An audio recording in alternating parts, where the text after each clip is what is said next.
Hi, everybody. This is Politics by Jake. This is the weekend show for Saturday. And as you know, we have shows on the weekend on Saturdays at 12 noon. We have another one on Sunday at 1 p.m. We talk about politics.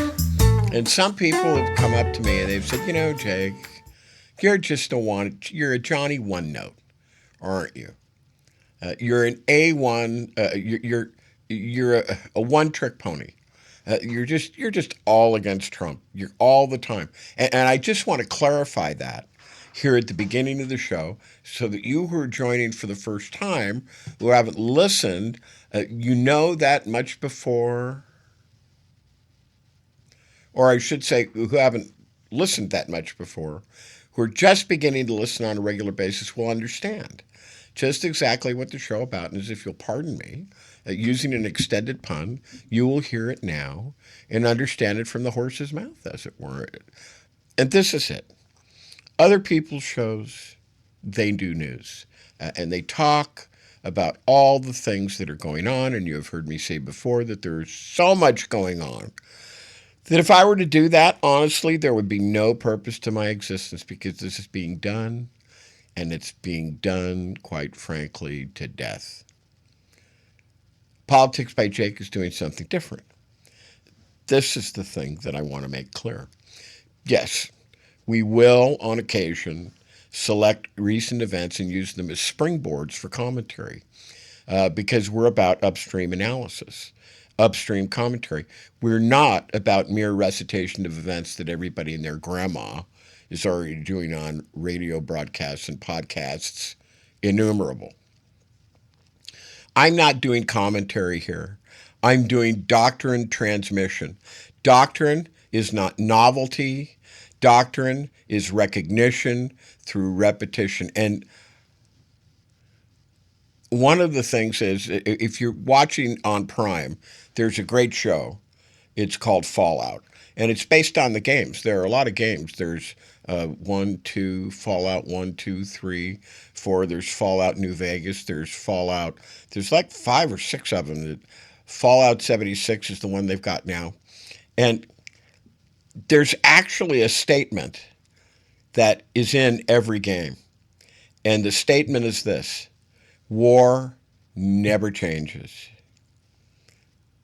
And I would say these are the kinds of doctrines, ideas that I want to implant in your mind. And one of them is that the opposition never changes. Only the uniforms do. I'm teaching one brutal, stabilizing truth. History does not evolve morally. It repeats structurally.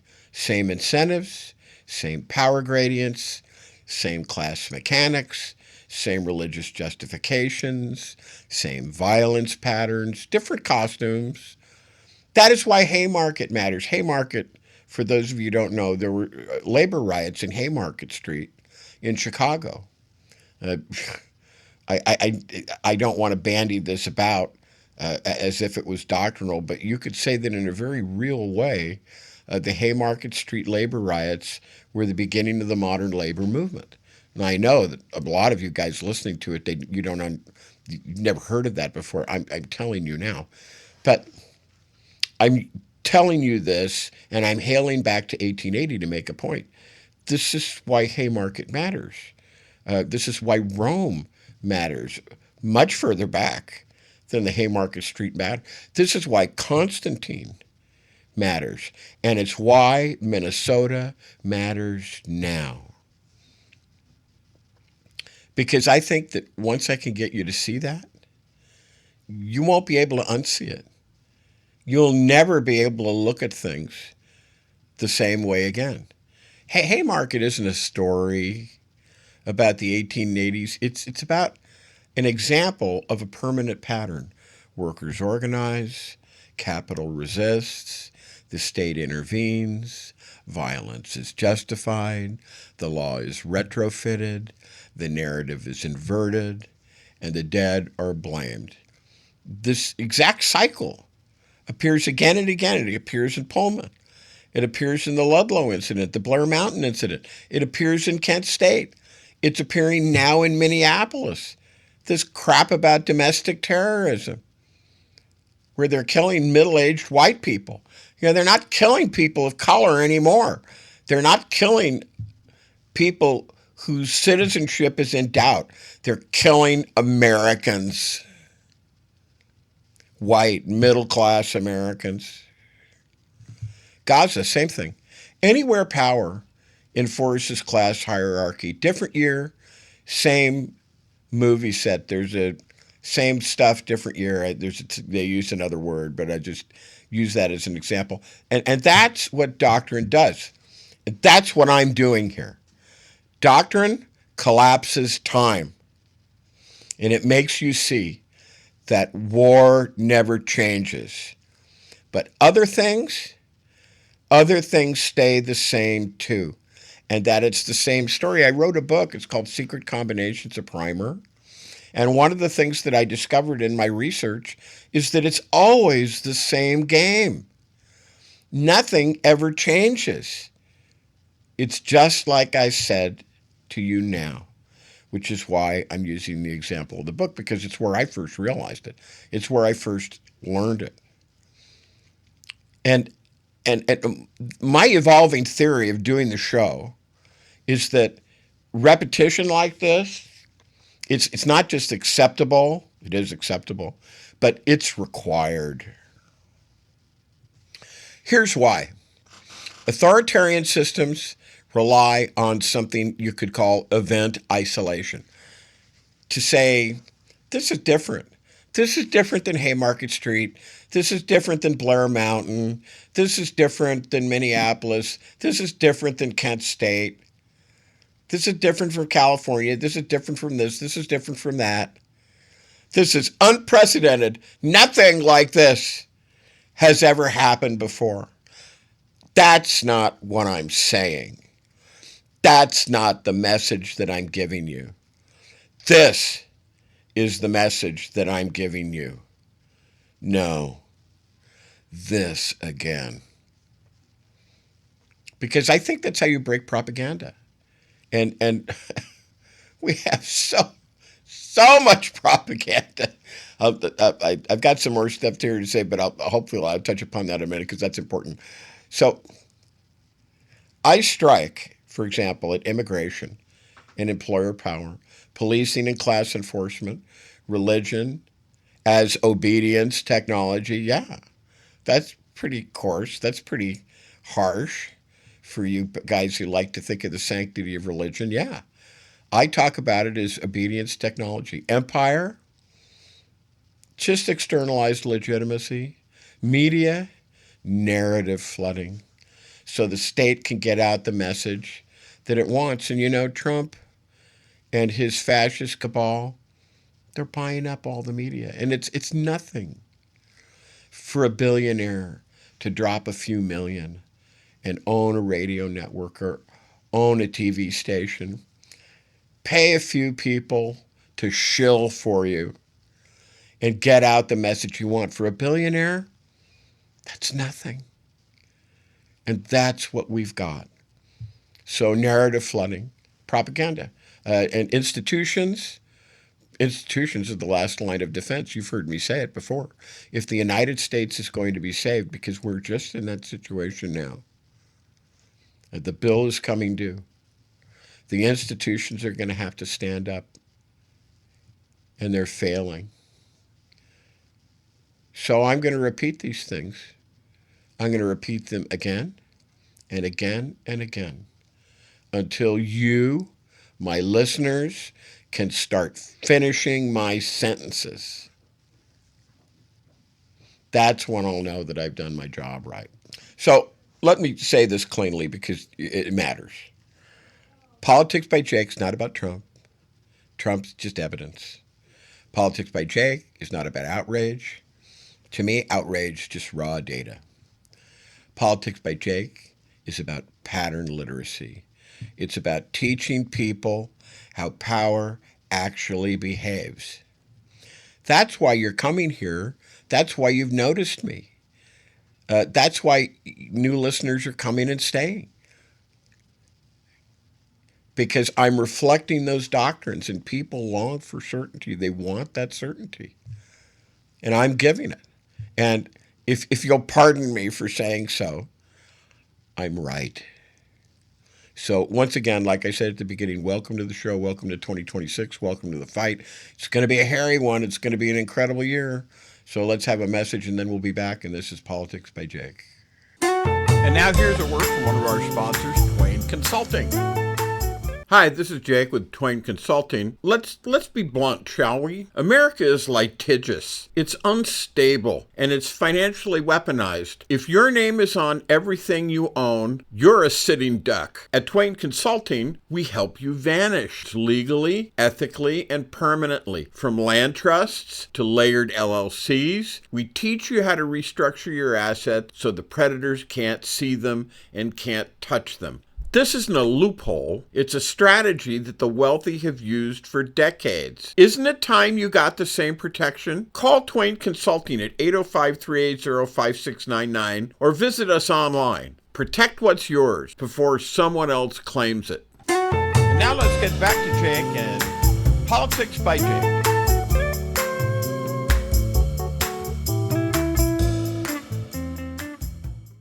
All right, and this is Politics by Jake, and we're back. Thank you, Twain Consulting. So this is something that I haven't talked about a lot. I could have, but I just was talking about other things. And it's the idea of about organization beats personality. Now, hear me on this. Politics is not won by commentators. It's not won by influencers. It's not won by lone stars like me.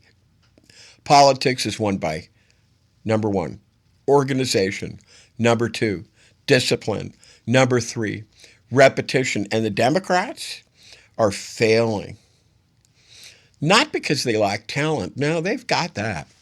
But because they lack doctrinal coherence, and at least as important as the lack of doctrinal coherence is the daily enforcement of it. So you don't need another Carville. You don't need another Axelrod. Those are kind of too cognoscenti of the Democratic Party. You don't need a media celebrity. You need a machine. And Republicans, they understood this decades ago. I mean, they were talking. I haven't articulated this, and I'm not going to articulate it so much now. But top Republicans came to Nixon back in the late 60s or early 70s and talked about the idea of Republican TV. Republican TV 24/7, all the time. They understood this. You know the old saying. But the Democrats, they don't understand that. You know the old saying. Or maybe you don't, but I'm going to share it with you now. Democrats fall in love, like Obama. A lot of Democrats, you talk to them and they say, I know Obama's doing wrong, but I'm so in love with the idea of Obama, I don't even care what he's doing. That's not what the Republicans do. The Republicans fall in line. Democrats fall in love. Republicans fall in line. And Republicans built a daily message discipline. Anybody want to call into the show? Or anybody want to roll down the window of their car or open the window of their house and tell me what that is? It's Fox News. It's One America News Network. It's Newsmax.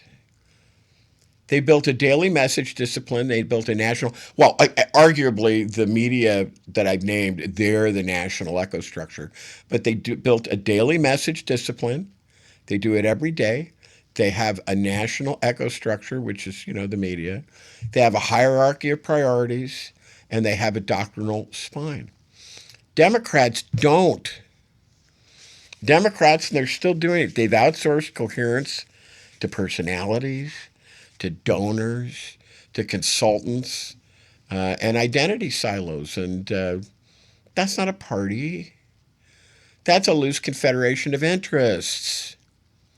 And loose federations, they lose to disciplined minorities every time in history. This is not about diversity, okay? This is about doctrinal fragmentation. When every identity group gets veto power, when every sub-cause becomes sacred, when every disagreement is moralized and no one is allowed to say this comes second, you don't have a movement. You have paralysis. And let me talk about the Weimar Republic for a minute. I say Weimar, but it's Weimar, Weimar. So you could say Weimar, but I say Weimar because I speak German and the V and the W, it's the same to me. So I just say Weimar. Weimar was Germany's first experiment with republicanism. Weimar was a republic. It took the place of the hierarchy that existed when the war was lost. And for about 14 years, that was the government with Germany. And whereas the previous situation had been something where people really they had no say. Nobody had a say. The Weimar Republic went exactly the other way. They made it was like hyper democratic, so everybody could have a say. So in other words, and how this played out, I'm going to explain. If you could get like 60,000 votes in your district, you could have a seat in the parliament. You could have a seat, and they had all sorts of parties in there, and that was a problem. So they had paralysis, and it didn't work. Republicans don't win because they're smarter. They win because they rank priorities ruthlessly and they enforce message unity. And, you can say what you want. If you want to say, oh, that's authoritarianism, you can. There's an argument to be made there, I suppose. But, I'll tell you what it really is it's politics. Parties are institutions. Democrats have abandoned theirs. They're just twisting in the wind. And a message repetition beats truth unless truth is repeated time and time and time again. Heresy versus doctrine. Fragmentation benefits capital, not labor. Republics fall when factions replace discipline. This is not a mystery. This isn't new. It's not about vibes. It's about organization. Okay.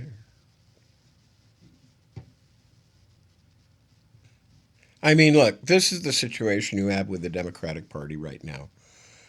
The Democratic Party of Roosevelt is gone, and there was doctrinal purity with Roosevelt. There was doctrinal purity of the New Deal.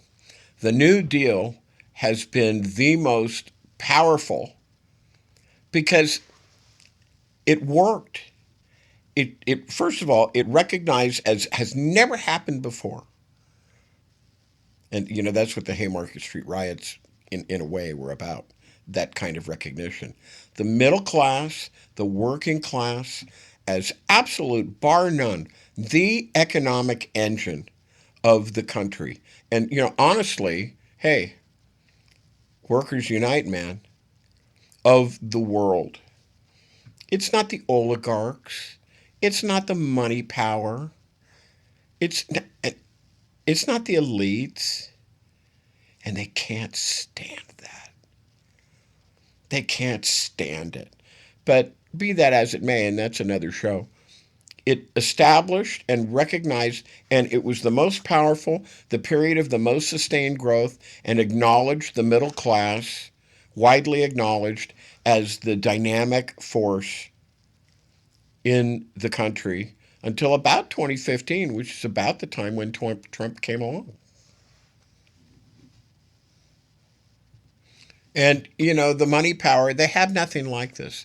That's why they're doing the, well, I mean, it's one reason why they're doing the propaganda, because illegitimacy requires visuals. It requires propaganda. So that's why you have Van Bongino walking around in a, stormtrooper duster with the acolytes, the useful idiots who have been given guns and badges and allowed to run free reign in Minnesota and in other places, walking down the street like it was a clip for a Hitler Youth rally upcoming near you. That's why they have those things. That's why, because they That's what they did with Reagan. They wanted to elevate Reagan to godhood, to sainthood, and they couldn't do it because he was just a stupid actor. He was just a stupid actor. The only thing that he knew how to do was he always knew his lines and he always hit his mark. That was it on Reagan. He had his head filled with a bunch of crap. He started out as a Democrat. He had his head filled with a bunch of crap from the president of General Electric, Bulger, I think his name was, and it just totally changed him. He was amenable to it because he needed money, just like everybody does. And they tried to elevate him to like a Kennedy because they need that. They can't get it because the individuals that they elevate are reprehensible and they're money power individuals and they have problems. Trump has just incredible problems. We're going to talk about later in the show. People say Trump is strong. Trump is not strong. Trump is weak, and he's getting weaker, you'll pardon the expression, by the week. So you have this kind of a situation, and at this point, let's take a break. This is a good point to take a break. And this is Politics by Jake, and we will be back. And now here's a word from one of our sponsors, Twain Consulting.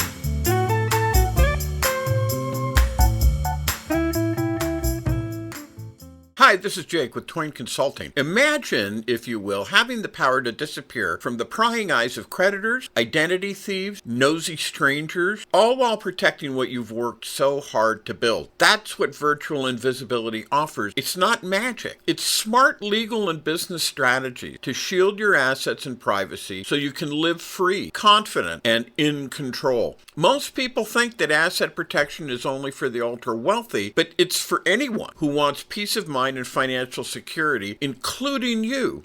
Don't wait until it's too late. Take control now. Call me at 213-465-0639 or go to facebook.com/Twain Consulting to learn how virtual invisibility can protect you and your family, because when you're invisible to risk, you're unstoppable. And now let's get back to Jake and Politics by Jake.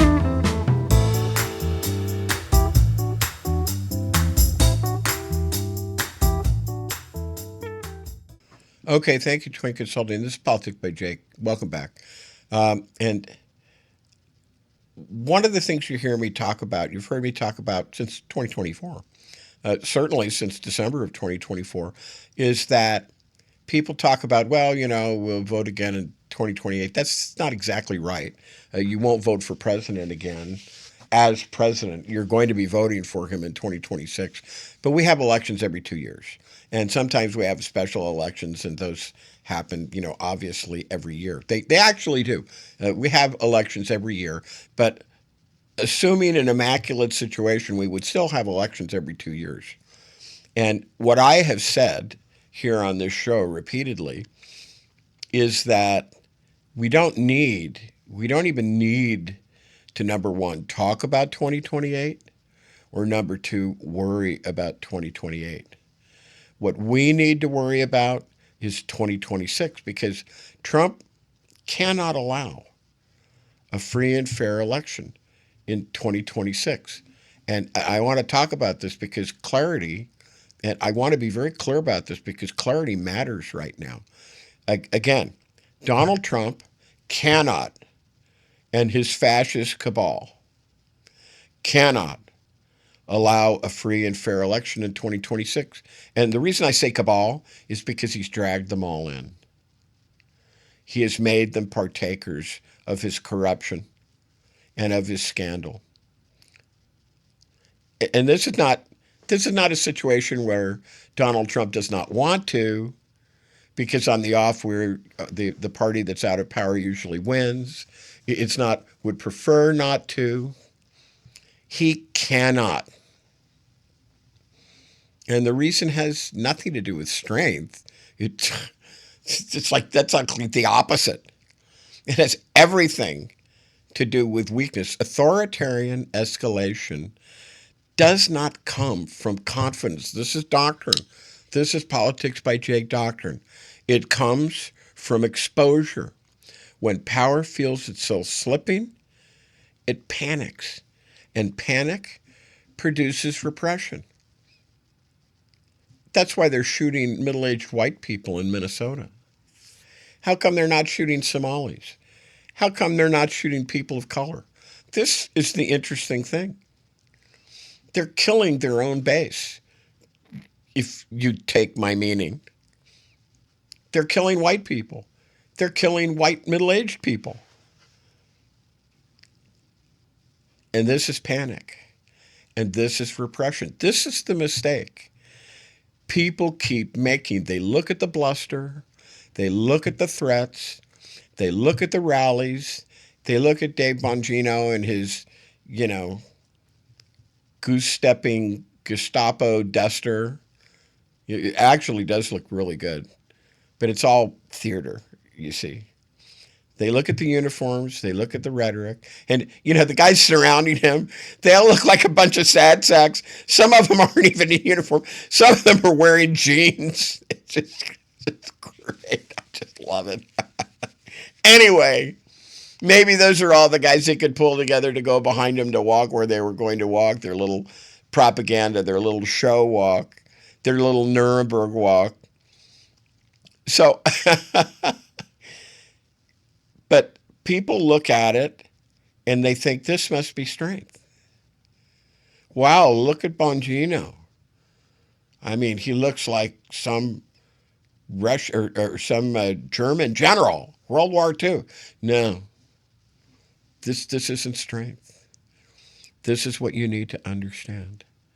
It's defensive behavior because a free election would trigger a cascade that Trump cannot survive. And he knows, he's even said this. I've got a clip. I'm not going to play it now.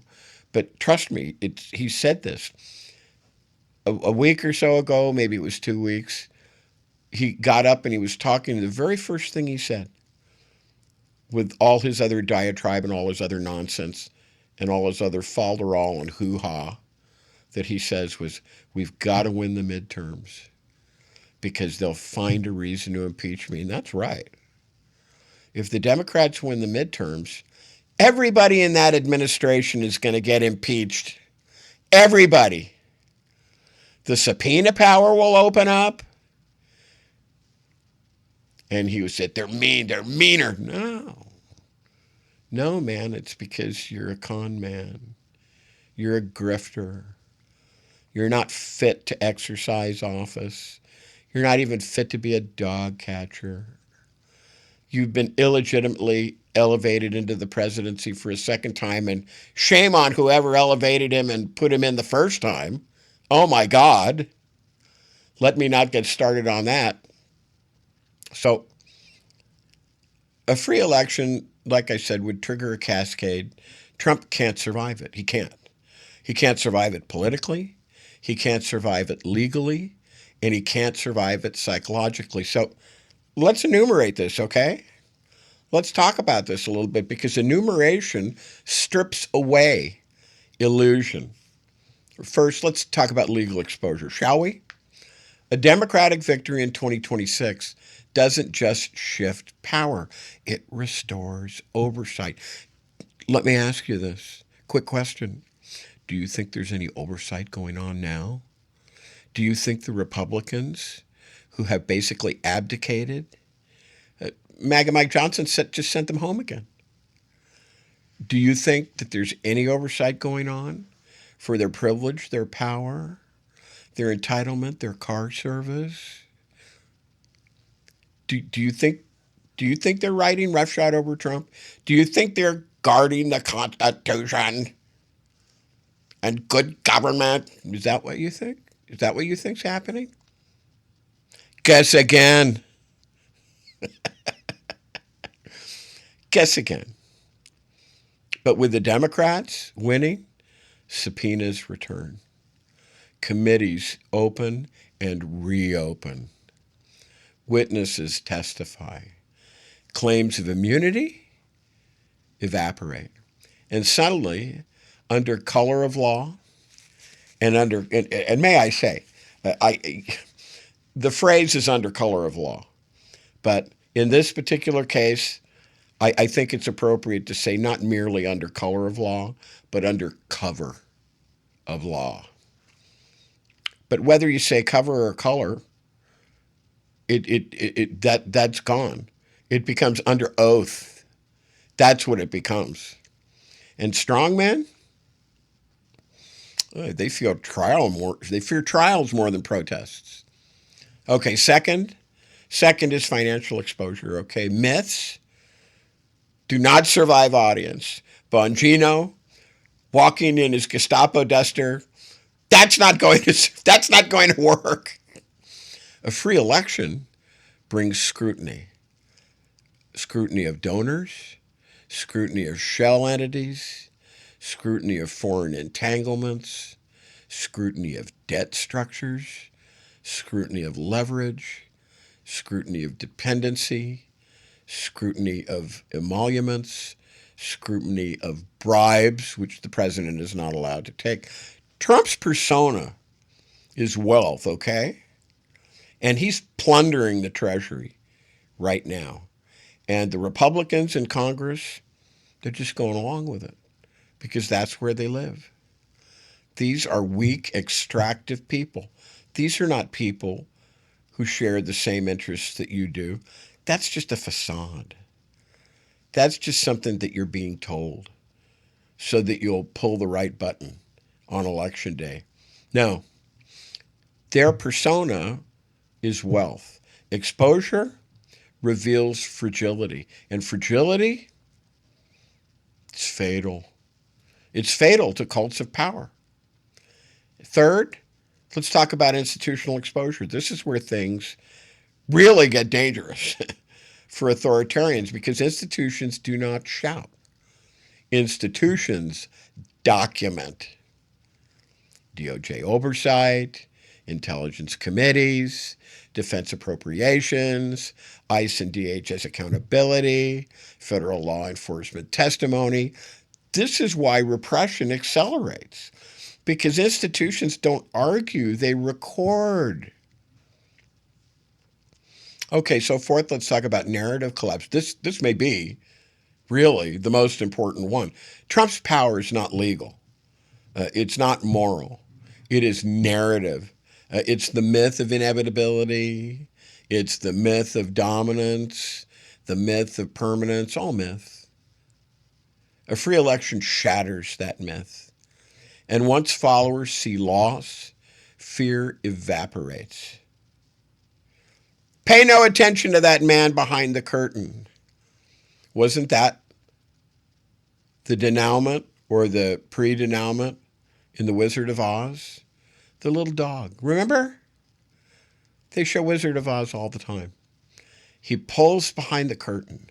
And all these miracles, all these magical things, there's some innocuous functionary.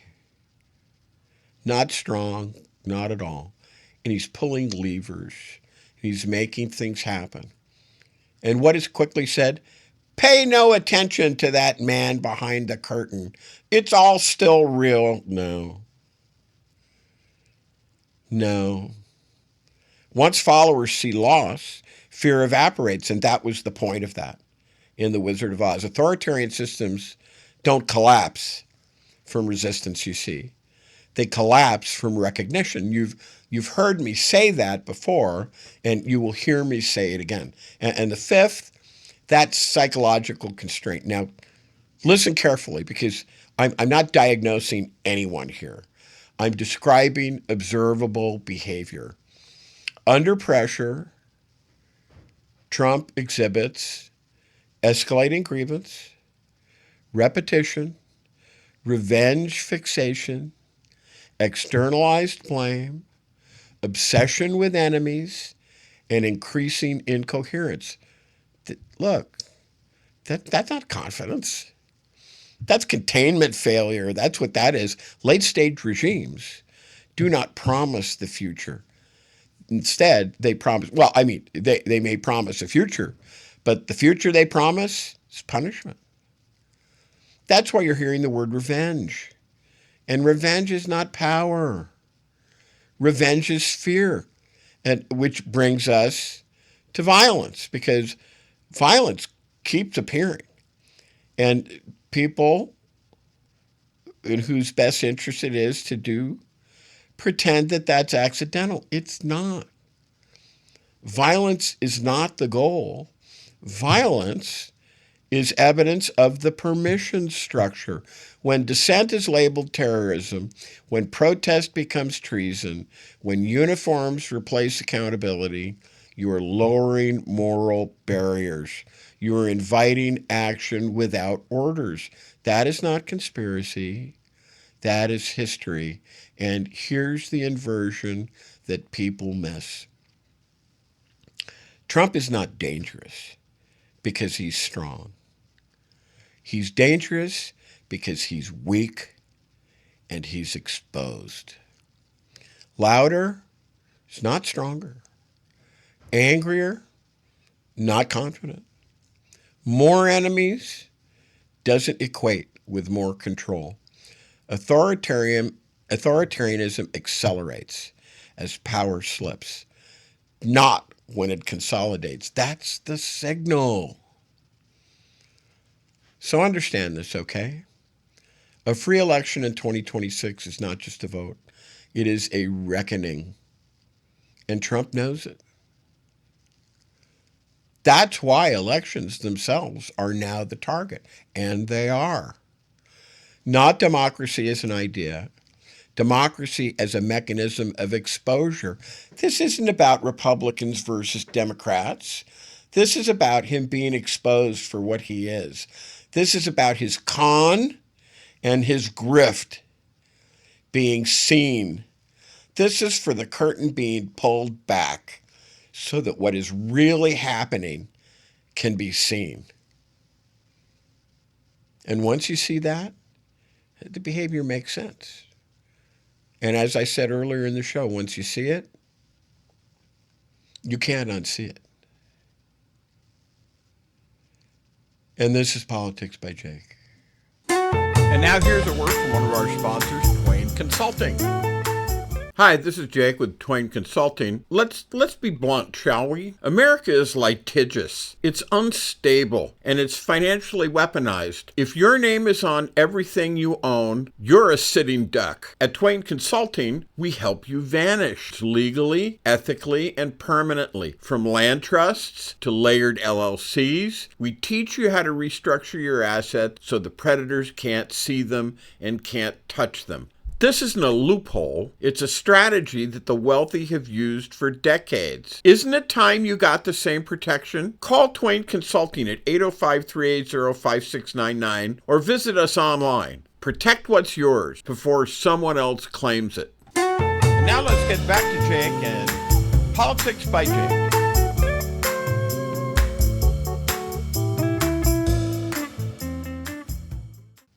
All right. Thank you, Twain Consulting, and thank you, everybody.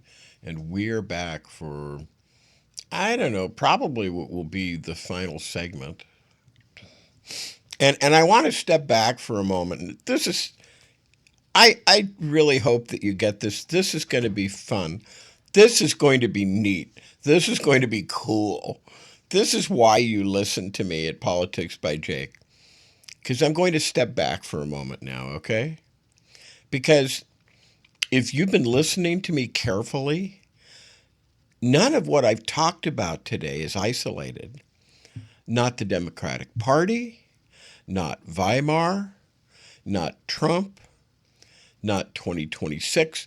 They're all expressions of the very same underlying condition. Like I said, this is not unprecedented. This has happened before. And that's what's striking about it. We've actually told this story before. We've heard this story before. You know the movie, The Wizard of Oz? You know it, right? Most people today, they think that The Wizard of Oz is just a children's fairy tale. They show it at Easter. And I don't know, they show it at other times of the year. But it's not. What most people today don't understand, and this is important, and it's not merely that people don't understand it anymore. It's been lost. The meaning has been lost. It no longer exists. I was lucky enough in my comparative youth. I mean, not like when I was 9 or 10 or anything, but when I was in my 20s or 30s, something like that. I was lucky because I was able to rub shoulders with people who knew these things and remembered, and they imparted it to me. And now I'm imparting to you. What most people don't understand is that The Wizard of Oz was not written as a fairy tale. It was written as a political economic parable. And the people at the time remember what this was. This was the 30s. This was the Depression. People were dispossessed from their home. This was the Dust Bowl. People were starving. People were being uprooted. Grapes of Wrath. Remember Grapes of Wrath? That's what that's about. Tent cities, people driving rickety Model A's and Model T's trying to get out to California. That's what that's about. Grapes of Wrath. Classic film. It was written as a political economic parable, and people at the time, they knew exactly what it was saying. Exactly what it was saying. And let's take a moment, shall we? And let's let that land. Let that sink in.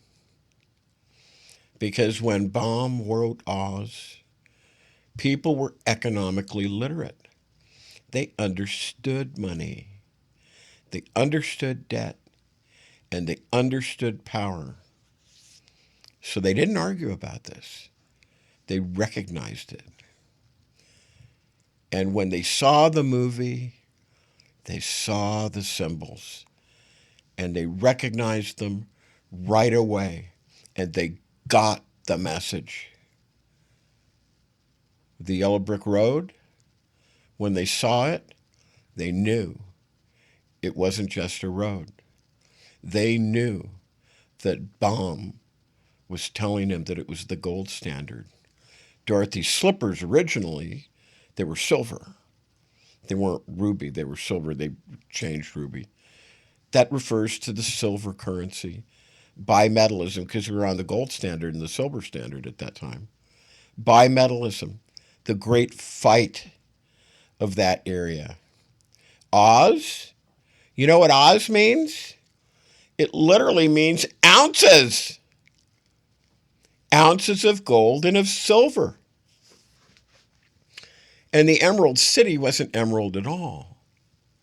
It was an illusion enforced by belief and optics. And the wizard wasn't powerful. He was theatrical. And let me say this again, because it's like, holy smoke, James, what are you talking about here? It's okay. I'm going to say it again so that you understand and you get it. Because this is where people usually bring some. What did Jake just say? Can we turn that back? Yes, you can. Go to youtube.com/@politics by Jake. You can listen to the whole thing. Go to kcaradio.com. You can listen to the whole thing all over again. You can turn it back. These aren't the old days. So, but I'm going to say it again anyway. Oz means ounces. The road, it's not yellow. It's gold.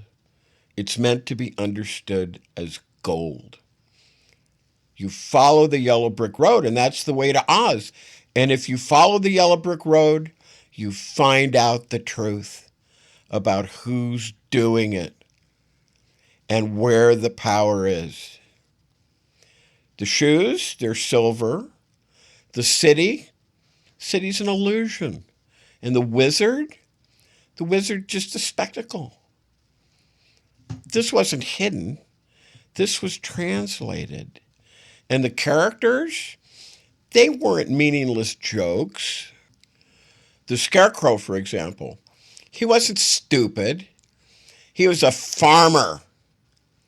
He was just told that he was stupid. The Tin Man wasn't heartless. He was industrial labor, but dehumanized, mechanized, hollowed out. The lion wasn't weak. It's a lion. He's a lion. Lions are strong. He was political leadership, but he had no courage. People in the populist era, which is the era when this came out, they recognized this instantly because they were living inside the system that the story was describing. Now, here's the part that matters most, okay? And this is where people miss the message entirely.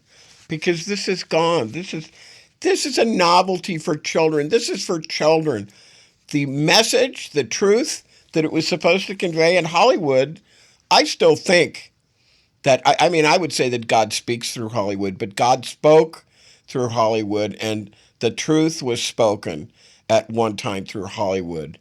Directors like Capra, directors like Ford, and others, they spoke the truth with moral conviction.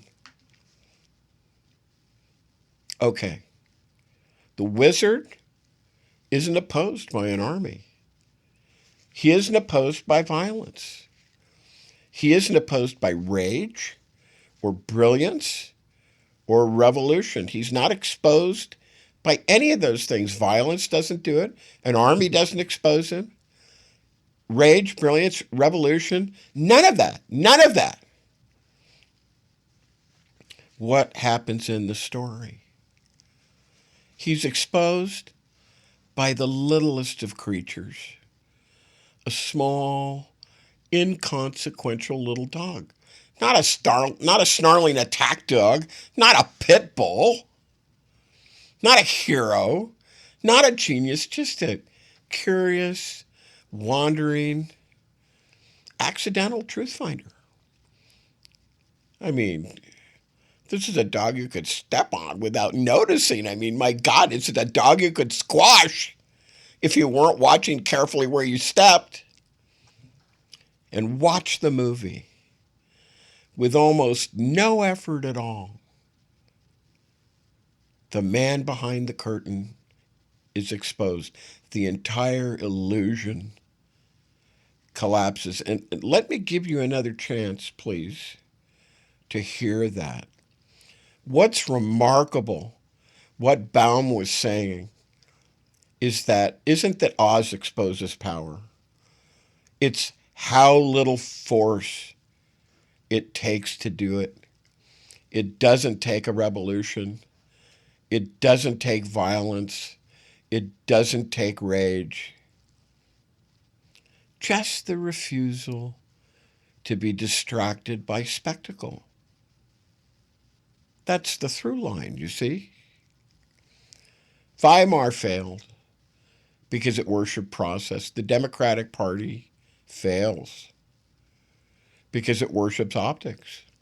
Trump succeeds because he understands spectacle and he understands power. And the wizard? Well, the wizard survives because people don't walk behind the curtain until they do. And here's where the loss really shows. Back then, people expected message in art. Capra understood message. He understood message. Directors, they understood allegory. And audiences understood symbolism.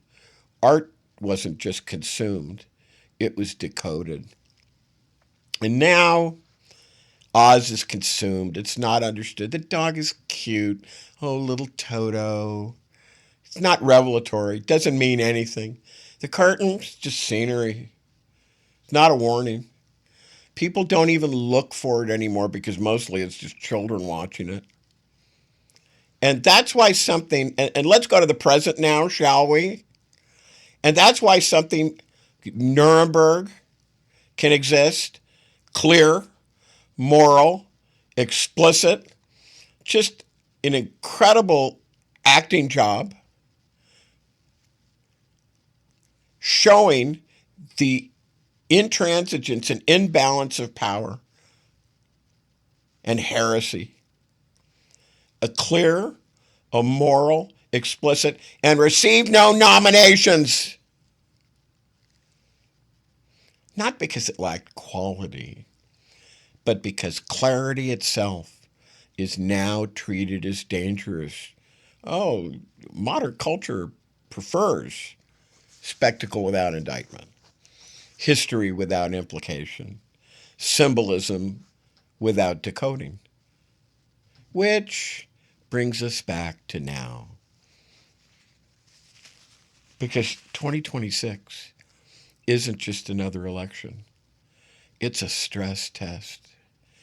It's a test of whether people still understand the difference between spectacle and authority, participation and control, noise and power. Because history doesn't repeat itself, but it does rhyme when the conditions return. And those conditions are returning. That's why I keep doing this show. Not to tell you what to think, not to sell outrage, not to offer comfort, but to remind you that the machinery is still there and it's still visible. All you have to do is be put on notice and then be willing to look.